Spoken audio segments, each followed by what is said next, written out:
Some sad news to get to. Pope Francis has died at 88 years old after a long battle with a chronic lung condition. He passed away on the morning of Easter Monday. In February, the Pope was hospitalized with bronchitis, and 4 days later he contracted pneumonia. The Pope kept a busy schedule on Easter Sunday yesterday, defying doctors' orders to take it easy. After he met with Vice President Vance, Pope Francis shared an Easter blessing from a balcony that overlooks St. Peter's Square in the Vatican City.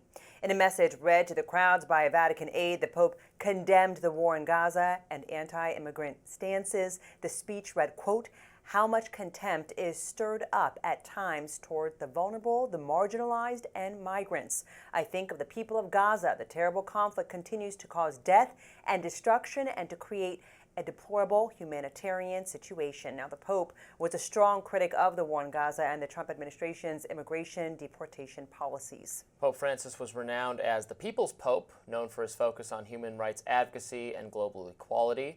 The Vatican will observe 9 days of mourning, and people from all across the world will come to pay their respects. So sad news. He had been very ill, had a month-long bout of pneumonia, bronchitis, etc. And so he passed away just after Easter, which is the largest celebration in the Catholic faith, which he's in charge of. I am myself a Catholic-educated young person. I went to 12 years of Catholic school, and I was just in the Vatican last year on a visit to Italy. I'd been as a kid. I was able to go again and see St. Peter's Basilica and all the history and tradition there. It's really beautiful, moving place, even if you're not of the Catholic disposition, the history and all that.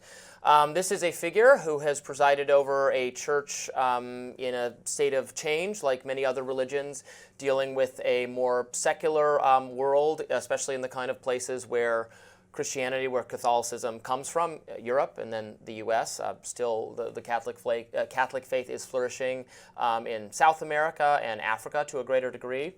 But he was a pope who was viewed as a more liberal or progressive figure compared to his predecessor. Now, he was not necessarily more progressive on the kind of social conservatism that church doctrine compels, but was more keen to emphasize income inequality, environmental issues, treatment of migrants, opposition to war. That's something his all his predecessors similarly call for: an end to war and an end to violence and suffering. That's a welcome position, I think, of the Catholic Church to emphasize that.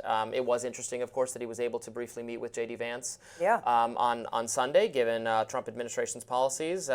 So that's the situation. Yeah, and I think one of the best reads that I had when I was just looking over his life was that he changed the tune but not the lyrics of the Catholic Church. And he did show incredible compassion for marginalized groups, for those who were forgotten. He did have compassion toward the LGBTQ community, though he still kept some of the traditional stances on abortion and on gay marriage. And I think that, so much of his spirit we saw this weekend, wanting to be with the people. And I think it speaks to just the strength of his soul and the inspiration he gave to so many, and how, now they'll look to, and that's the decision they'll have in the weeks ahead, of course, after the 9 days of mourning, which starts today, where they'll really be thinking about who's going to take us in the direction, maybe, that he took us in, or a different direction.